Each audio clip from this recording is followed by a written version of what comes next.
The world trembled. The United States and the Soviet Union, locked in a nuclear standoff. Democracy versus communism. Freedom versus tyranny. The stakes had never been higher. This was the Cold War, a time of paranoia, suspicion, and the ever-present threat of annihilation. In this pressure cooker of global tension, the island of Cuba emerged as a flashpoint. Fidel Castro's communist revolution in 1959 had shifted the balance of power in the Western Hemisphere. The US, fearing a Soviet foothold just 90 miles from its shores, grew increasingly desperate to remove Castro from power. The Cold War was not just a battle of ideologies, it was a battle for hearts and minds. Both superpowers engaged in elaborate propaganda campaigns, seeking to win over global public opinion. The US sought to portray itself as a beacon of freedom and democracy, while the Soviet Union presented itself as a champion of the oppressed.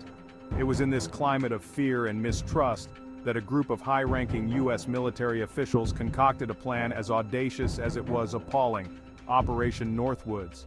This top-secret plan, hatched in the bowels of the Pentagon, would forever stain the conscience of a nation. Imagine this: American citizens murdered on American soil, Cuban refugees drowning in the Caribbean Sea, US Navy ships sunk by phantom torpedoes. These were not scenes from a nightmare but the chilling blueprints of Operation Northwoods. The plan, drafted in 1962, proposed a series of false flag operations designed to shock the American public and galvanize support for a US invasion of Cuba. The architects of this scheme believed that by fabricating acts of Cuban aggression, they could manipulate public opinion and justify a war that many Americans opposed. The proposed tactics were as brazen as they were barbaric. One scenario called for the assassination of Cuban exiles living in Miami, with the blame pinned on Castro's regime. Another involved the hijacking or downing of a civilian airliner, disguised as a Cuban attack. Perhaps the most chilling aspect of Operation Northwoods was its utter disregard for human life. The plan's authors coldly calculated the number of American casualties they deemed acceptable to achieve their objectives. They were willing to sacrifice the lives of innocent civilians to achieve their political goals. If you found this information eye-opening, make sure to subscribe to our channel and hit the like button for more deep dives into history's hidden truths.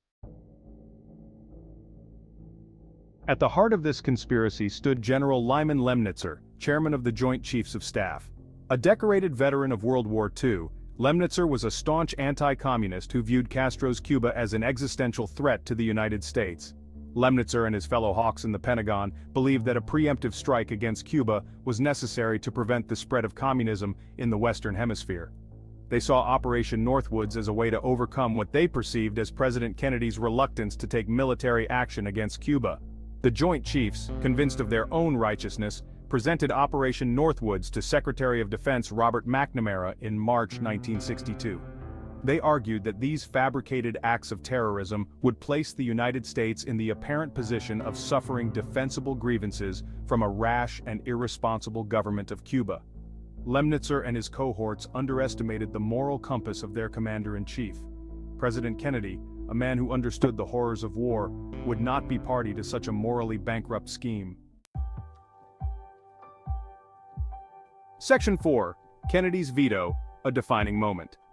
In a stunning display of moral courage, President Kennedy rejected Operation Northwoods outright. He recognized the plan for what it was, a dangerous and unethical scheme that would have irrevocably damaged America's standing in the world. Kennedy's rejection of Operation Northwoods was a pivotal moment in his presidency. It demonstrated his commitment to peace and his unwavering belief in the importance of ethical conduct, even in the face of existential threats. It is impossible to know for certain what would have happened had Operation Northwoods been implemented. Would it have triggered a full-scale war between the United States and Cuba? Would it have drawn the Soviet Union into the conflict, potentially igniting a nuclear holocaust? We can only speculate about the potential consequences of this chilling plan. What is certain is that President Kennedy's decision to reject Operation Northwoods was a testament to his character and his unwavering commitment to peace. Section 5. Betrayal of Trust, the Erosion of Faith. Operation Northwoods, though never carried out, left an indelible scar on the American psyche. The revelation of this sinister plot in the 1990s sent shockwaves through the nation and beyond. Americans had long been taught to believe in the integrity and moral authority of their government. The realization that their own military leaders had contemplated such a horrific deception was a devastating blow to public trust. The legacy of Operation Northwoods continues to resonate today. It serves as a stark reminder of the dangers of unchecked power and the potential for governments to abuse their authority.